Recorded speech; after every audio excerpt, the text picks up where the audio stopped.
Que vous avez mené pour parler de ce livre.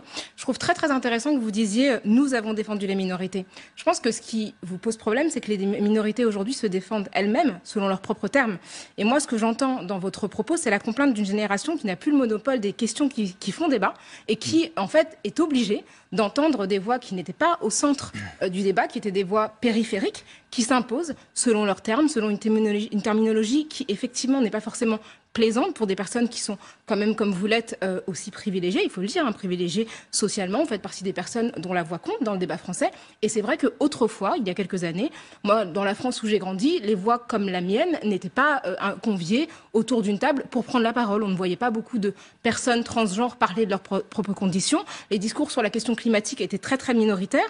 Et j'ai l'impression que dans votre discours et dans d'autres que j'entends beaucoup, il y a peut-être la crainte d'une perte de pouvoir, en tout cas d'un partage d'espace public, et que là où vous tenez des propos qui me semblent quand même assez méprisants vis-à-vis d'une génération qui pour moi est plutôt inspirante, parce que j'y vois de la générosité, vous balayez d'un revers de manche des revendications qui sont quand même importantes, la question du climat, la question du racisme, du féminisme, la question des violences sexuelles. Je pense que le phénomène MeToo a amené des questions qui n'en étaient pas auparavant, que y compris pour des femmes de génération antérieure, ça leur a permis de formuler des questions relatives aux violences qu'elles avaient vécues, qu'elles ne pouvaient pas faire.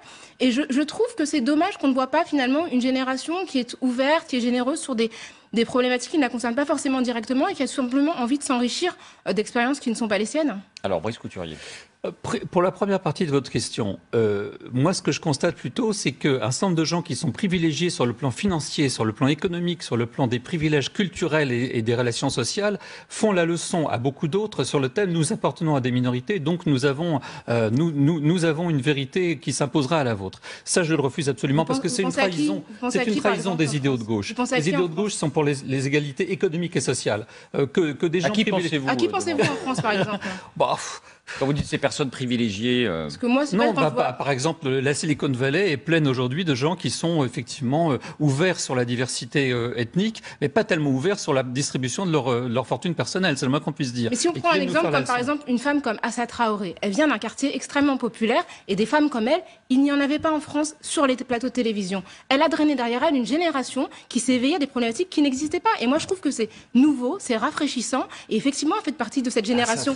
Elle fait partie de cette génération Y qui a mis sur le devant de la scène la question de la condition noire. Mais je vais répondre à la deuxième partie de votre question. Il y a quelque chose que nous avons fait, nous, c'est que nous avons élargi le champ des possibles. En tout cas, nous l'avons cherché. Nous avons essayé de lutter pour des libertés nouvelles et cette génération-là veut nous interdire de prendre l'avion, veut nous interdire de circuler en voiture, veut limiter nos déplacements, veut nous limiter surtout notre liberté de parole. Et ça, on s'est battu pour ça et on ne se laissera plus faire. Aux États-Unis, vous avez le système No Platform qui interdit en fait, les étudiants interdisent, et puis il y a des bouquins interdits carrément, il y a une véritable censure. Cet esprit woke est un esprit de censure, de limitation et de fermeture des possibles, alors que nous avons, en tant que génération, la génération Woodstock, si vous voulez, on a lutté. Alors peut-être on a été trop loin, je suis d'accord, on a peut-être été anarchiste, libertaire, tout ce que vous voulez. Je l'admets parfaitement. Mais entre nos excès et la fermeture des possibles et les interdits qui s'accumulent aujourd'hui, les interdits de parole en particulier. Censure et interdit. Vous pensez que parce que quand vous dites on a tout fait, vous n'avez pas tout fait, pardonnez-moi. On est aussi arrivé dans un monde qui était injuste. Alors moi, je suis entre les deux générations. Je ne suis pas une boomer, mais je suis née un petit peu avant la génération Y. Mais j'ai pas l'impression d'être née dans un monde qui était fondamentalement égalitaire, pour lequel il ne restait plus rien à accomplir. Évidemment, des choses ont été faites avant. Et votre génération, c'est aussi la génération des parents qui s'est battue contre la colonisation, qui s'est battue contre plein de choses. Oui. Mais il y a encore des combats à accomplir. La question des violences sexuelles dans l'espace public, on n'en parlait pas. On ne parlait pas de consentement, par exemple. Eh bien, moi, je remercie ces jeunes personnes qui nous permettent aujourd'hui de dire des choses qu'on ne disait pas il y a 20 ans.